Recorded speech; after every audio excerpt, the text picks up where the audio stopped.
বন্ধুগণ, স্বাগত জানাচ্ছি। আজ আমরা এমন এক পরিস্থিতি নিয়ে কথা বলবো যেখানে মধ্যপ্রাচ্য আবারও দাঁড়িয়ে রয়েছে এক ভয়ঙ্কর মোড়ে।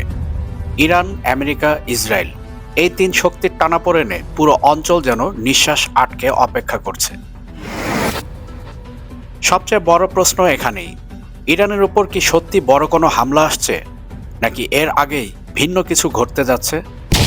এই প্রশ্নের উত্তর নিয়ে সাজানো হয়েছে আমাদের আজকের এই প্রতিবেদন।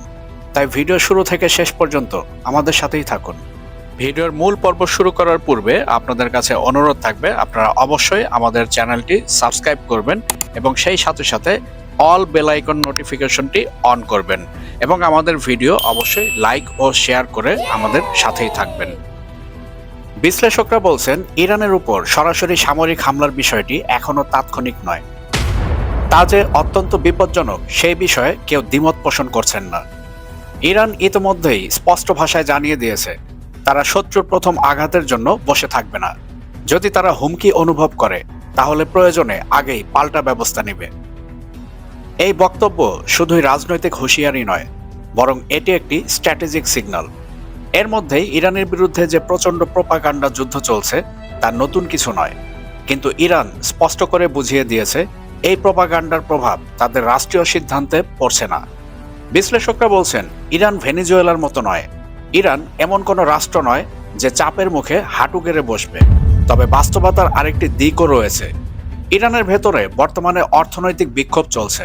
বিশেষ করে দ্রব্যমূল্য, জ্বালানি সংকট এবং জীবনযাত্রার ব্যয় সাধারণ মানুষের ক্ষোভ বাড়িয়ে তুলেছে। পশ্চিমা সংবাদ মাধ্যম বলছে, এই বিক্ষোভের কিছু অংশ শান্তিপূর্ণ হলেও কিছু এলাকায় তা সহিংস রূপ নিয়েছে। দোকানপাটে আগুন, সরকারি স্থাপনায় হামলা, এমনকি পুলিশের সঙ্গে সংঘর্ষের ঘটনাও ঘটেছে। ইরানি কর্তৃপক্ষের দাবি, এই বিক্ষোভের একটি বড় অংশ বিদেশি শক্তির উস্কানি ও অর্থায়নে হচ্ছে। বিশেষ করে তারা সরাসরি অভিযোগ তুলেছে আমেরিকা ও ইসরায়েলের দিকে। বিশ্লেষকরা বলছেন, ইরানে প্রকৃত অর্থনৈতিক ক্ষোভ রয়েছে, এটা অস্বীকার করার উপায় নেই। কিন্তু একই সঙ্গে এই ক্ষোভকে রাজনৈতিকভাবে ব্যবহার করার যে চেষ্টা চলছে সেটাও সুস্পষ্ট।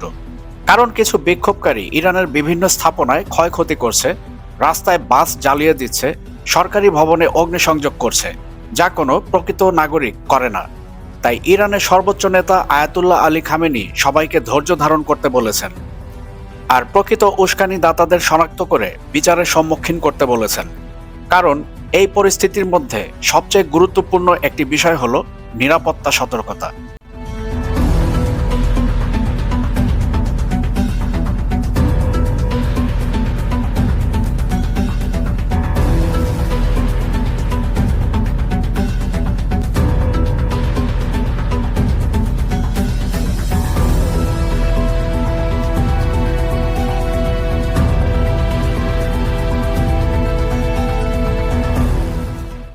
আঞ্চলিক বিশ্লেষকদের মতে, ইরাক সীমান্ত ঘেঁষে আমেরিকার বিশেষ বাহিনীর তৎপরতা ইরানের জন্য একটি স্পষ্ট বার্তা বহন করে।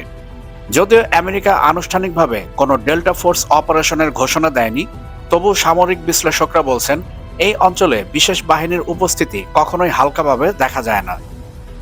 কারণ ভেনেজুয়েলায় ডেল্টা ফোর্স অপারেশনের পূর্বে আমেরিকা এভাবেই প্রায় টানা 1 মাস প্রশিক্ষণ নিয়েছিল।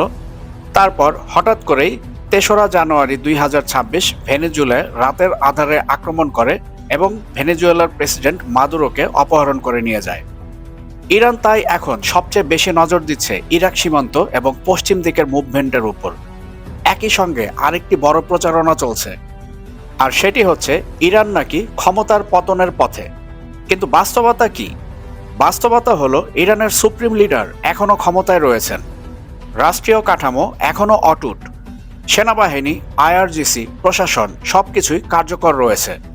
এমনকি ইসরায়েলি গোয়েন্দা মহলের কিছু রিপোর্টেও স্বীকার করা হয়েছে বর্তমান বিক্ষোভ দিয়ে ইরানের রেজিম চেঞ্জ হওয়া খুব কঠিন। কিন্তু এই বিক্ষোভ তৈরি এবং এর মদদ দেওয়ার পেছনে একটি কারণ, আর সেটি হচ্ছে ইরানের বর্তমান রেজিম চেঞ্জ করা। একটি গুরুত্বপূর্ণ তথ্য এখানে মনে করিয়ে দেওয়া দরকার।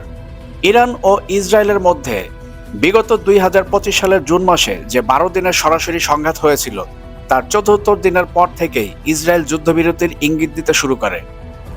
ইরানের সংসদের স্পিকার নিজেই বলেছেন, ইরানের হাতে থাকা অল্প কয়েকটি ক্ষেপণাস্ত্র যেগুলো ইসরায়েল প্রতিহত করতে পারেনি, সেগুলোই ইসরায়েলের অভ্যন্তরে ভয়াবহ প্রভাব ফেলেছিল। বিশ্লেষকরা বলছেন, এই অভিজ্ঞতাই ইসরায়েলকে এখনও ইরানের বিরুদ্ধে সরাসরি পূর্ণাঙ্গ যুদ্ধে যেতে দ্বিধায় রাখছে।